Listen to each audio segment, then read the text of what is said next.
I have watched all Portugal games, and this is how Ronaldo can win the World Cup. I've watched every Portugal game this past season.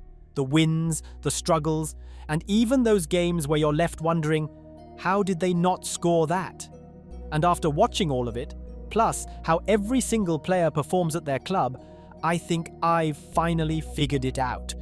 This is how Cristiano Ronaldo can win the World Cup.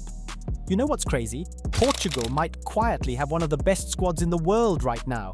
Like, position for position, they're loaded. It's not even up for debate anymore.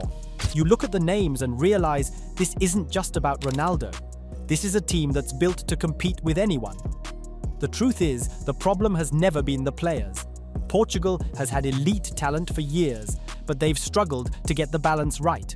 Sometimes they press too high, sometimes they play too safe, and at other times it feels like every player is just doing their own thing.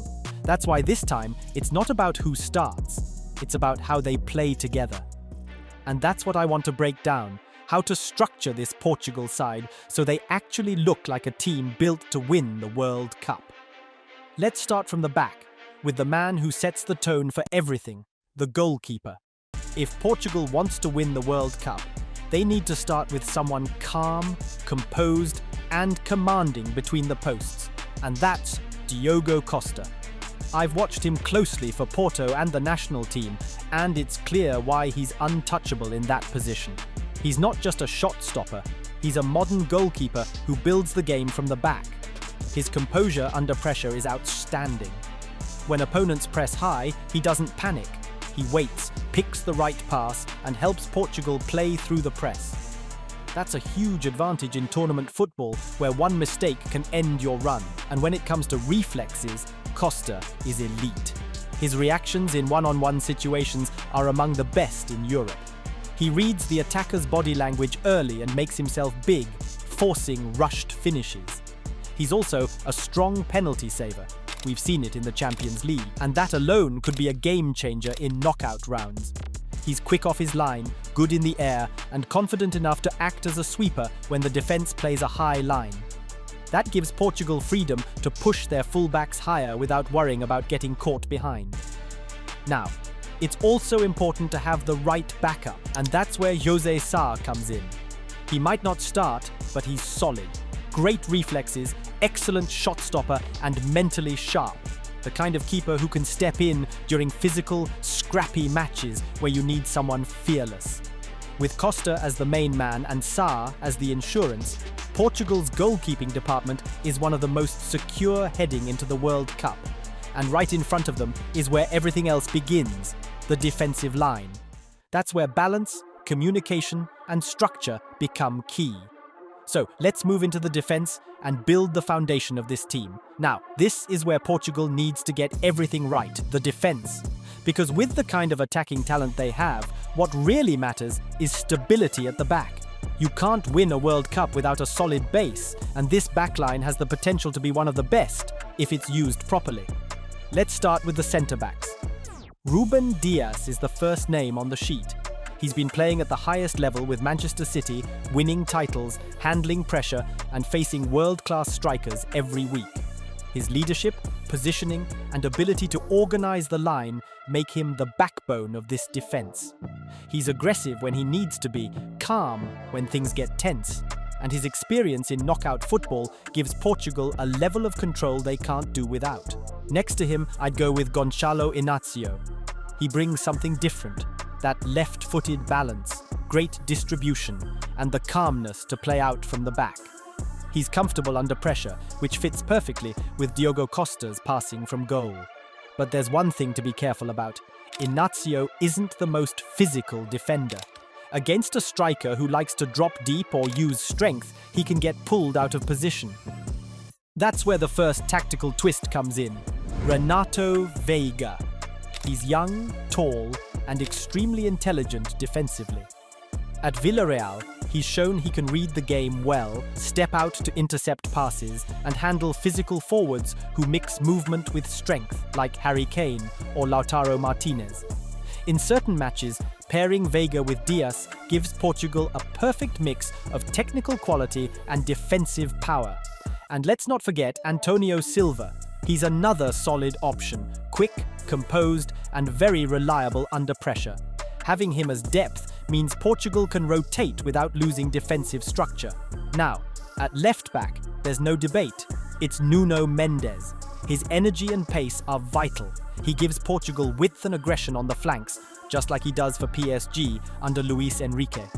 When he drives forward, he can stretch defenses, and when it's time to track back, he has the recovery speed to shut down counters. He's one of the few modern fullbacks who can attack and defend at the same intensity, and tactically, he's flexible. If Portugal needs to close out a game, Mendes can shift into a back three, playing as a wing-back, while Inácio drops slightly left to create a compact shape. On the right side, Portugal is spoiled for choice. João Cancelo and Diogo Dalot both bring quality, but they offer different things. Cancelo is the creative fullback, excellent on the ball, unpredictable in attack, and perfect for games where Portugal dominates possession. Dalot, on the other hand, gives more defensive security. He's disciplined, strong in duels, and his timing in tackles is precise. In tougher matches, Portugal can even move Veiga to right back for defensive cover, or use Matheus Nunes there in an inverted role, stepping into midfield to overload the centre and control transitions. It's a tactical flexibility most teams can only dream of. This backline has everything: experience, youth, balance, and depth. And when you combine that with the right midfield behind it, Portugal becomes very difficult to break down. Speaking of midfield, that's the real engine of this team, the part that decides how they play and how far they go. If there's one area that will define how far Portugal goes, it's the midfield.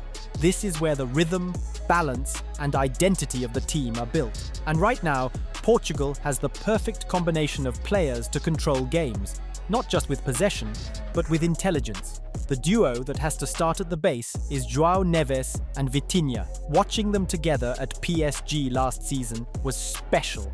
They played with composure, awareness, and a level of maturity that most midfielders their age don't have. Vitinha is the controller. Everything flows through him. He dictates tempo, moves the ball quickly, and rarely loses possession. His vision between the lines is top class, and when he's in rhythm, he makes the game look effortless. He's the kind of player that keeps Portugal calm, even under pressure. João Neves, on the other hand, brings intensity and balance. He covers ground, presses intelligently, and reads danger before it happens. His ability to win second balls and immediately transition into attack is what makes him so valuable. Together, Neves and Vitinha complement each other perfectly. One dictates the pace, the other protects the structure. It's exactly what Portugal has been missing in recent years. Ahead of them, in the number 10 role, it has to be Bruno Fernandes. Playing under Amorim at Manchester United has made him more complete, less chaotic, more calculated. He's still creative, still capable of that killer pass. But now he presses better and helps the midfield maintain shape. His positioning between the lines gives Portugal a bridge between midfield and attack. And if Portugal wants a slightly different shape, they can go with a midfield three: Neves, Vitinha, and Bruno. That gives them a passer, a controller, and a creator. A trio that can dominate possession against any team. They also have Palhinha, who's crucial in certain games. When Portugal faces teams with physical midfielders or direct attacks, Palhinha's tackling and ability to break up play make him the perfect shield. Having him as a rotation option gives the team the flexibility to adjust without losing control. This midfield has everything: structure, work rate, and creativity. It's a group that can protect the defense while feeding the attack efficiently. And when these three click, the entire team looks smoother, quicker, and more confident.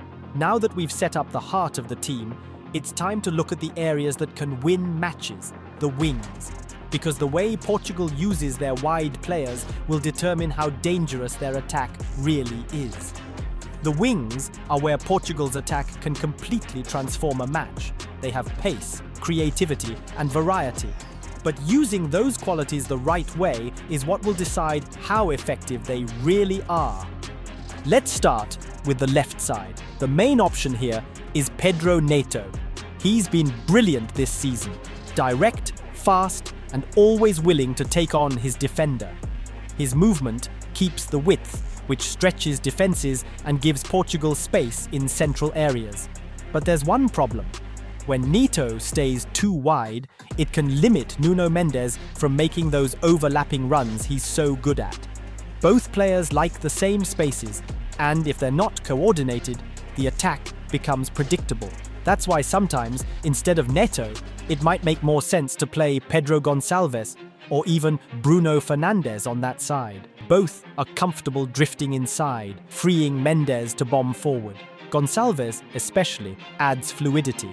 He can come into midfield, link play, and still contribute goals. And then there's Rafael Leao. He hasn't been at his best recently, but his raw pace and 1v1 ability can still change a game.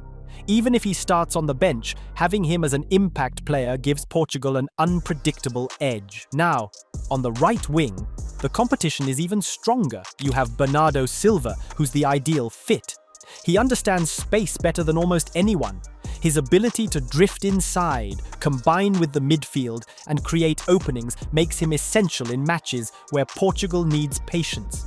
He's also reliable defensively, which balances the team. Behind him, Francisco Conceição brings energy and directness. He's fearless, quick, and presses well.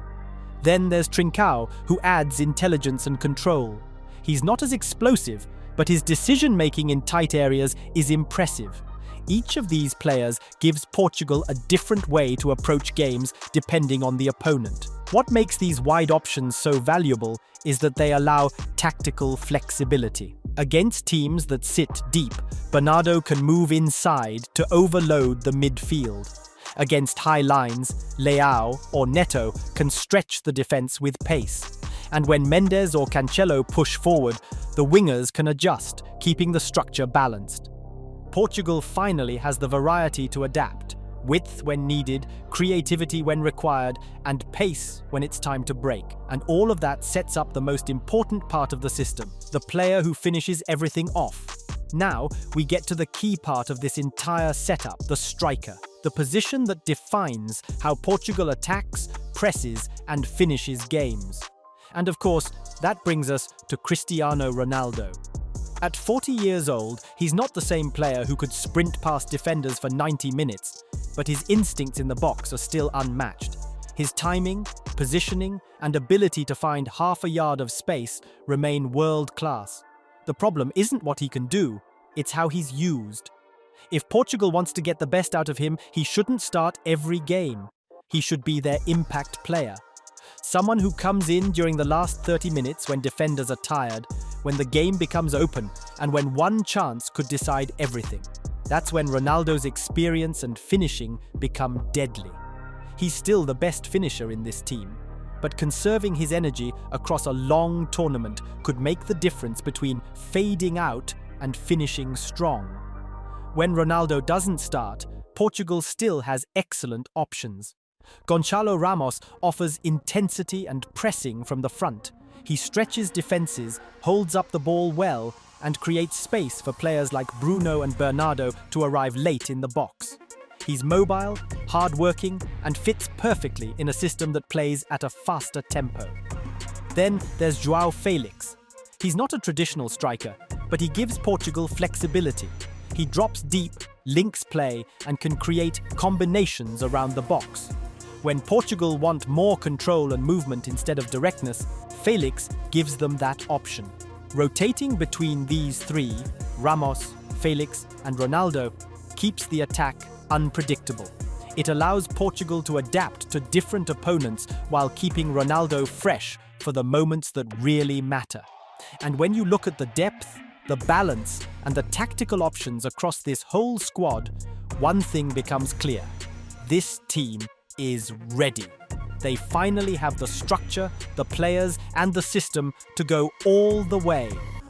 When you step back and look at this Portugal side as a whole, it's hard not to be impressed. Every area of the pitch has balance, from Diogo Costa's composure in goal to the stability of Rúben Dias at the back, the control of Neves and Vitinha in midfield, and the creative movement in attack. This is the most complete Portuguese team we've seen in a long time. It's not just about having stars, it's about having players who fit into a system. That's been Portugal's problem for years. They've always had world-class individuals, but not always a clear structure. Now, with the right tactical setup, every piece finally connects. The defense can build confidently from the back, the midfield can dictate the tempo without losing control, and the forwards can play with freedom instead of frustration. There's depth, too. Real, usable depth. If someone gets injured, there's a replacement who can step in without the team losing rhythm. You've got players who can change games from the bench, Leao, Felix, Palhinha, or even Ronaldo if he's used as a late finisher. That level of flexibility is what wins tournaments. The key is consistency and trust in the plan. Portugal can't afford to switch styles every match. If they keep this structure, play with control, move as a unit, and use their technical ability to dominate, they can go toe-to-toe with any nation in the world. This World Cup might be Ronaldo's last, but it doesn't have to be a farewell. It can be a finish written perfectly. Surrounded by the strongest generation Portugal has ever produced, this is the moment where everything can come together, and that's where it all leads. A final chance, one last tournament, and maybe the ending football fans around the world have been waiting for. But what do you think? Can Ronaldo win the World Cup? Well, let me know in the comments, and don't forget to subscribe to the channel. Thank you.